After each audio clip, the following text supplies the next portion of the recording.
आगे बढ़ेंगे। मध्य प्रदेश में राहुल गांधी की भारत जोड़ो यात्रा के दौरान का एक वीडियो वायरल हो रहा है। वायरल वीडियो में पाकिस्तान जिंदाबाद के नारे लगाए जाने के आरोप लगाए जा रहे हैं। वायरल वीडियो को लेकर बीजेपी ने कांग्रेस को निशाने पर लिया है। बीजेपी नेता लोकेंद्र प्राशर ने वीडियो को ट्वीट किया और लिखा कि कांग्रेस का असली चेहरा उजागर हो गया है। वहीं सीएम शिवराज सिंह चौहान ने भी ट्वीट किया और लिखा कि क्या फिर से भारत जोड़ने का इरादा है। साथ ही नारे लगाने वालों को किसी कीमत पर न छोड़ने की बात कही। वहीं कांग्रेस ने कथित वायरल वीडियो को बीजेपी और संघ की साजिश करार दिया है।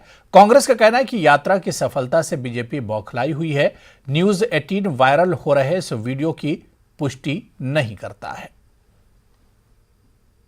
तो भगत सिंह का खून चुप रह सकता है, न चंद्रशेखर का, न राम प्रसाद बिस्मिल का, न खुदीराम बोस का, न अशफाक उल्लाह का, जिनने अपनी शहादत दी है हिंदुस्तान की आजादी के लिए। और आप हिंदुस्तान की उस मातृभूमि पर अपनी भारत जोड़ो यात्रा में आप नारे लगवा रहे हैं पाकिस्तान जिंदाबाद के। धिक्कार है आपको और आपकी यात्रा को और आपकी कांग्रेस को। आपको देश से माफी मांगनी पड़ेगी और जिनने पाकिस्तान जिंदाबाद के नारे लगाए उनके खिलाफ देशद्रोह मुकदमा भी दायर कराइए आप स्वयं और हिंदुस्तान से माफी मांगी। जो यात्रा देश को जोड़ने के लिए निकली है, जो यात्रा नफरत की आग को बुझाने के लिए निकली है, उस यात्रा में हाउ कैन पॉसिबल कि भारतीय जनता पार्टी की विचारधारा के नारे लगेंगे।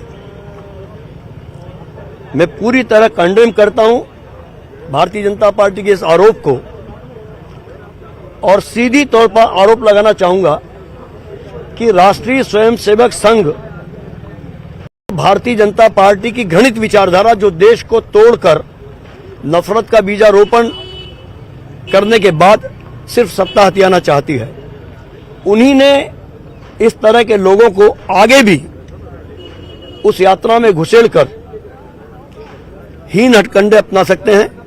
वैचारिक ताकत के आगे भारतीय जनता पार्टी के षड्यंत्र नाकाम होंगे।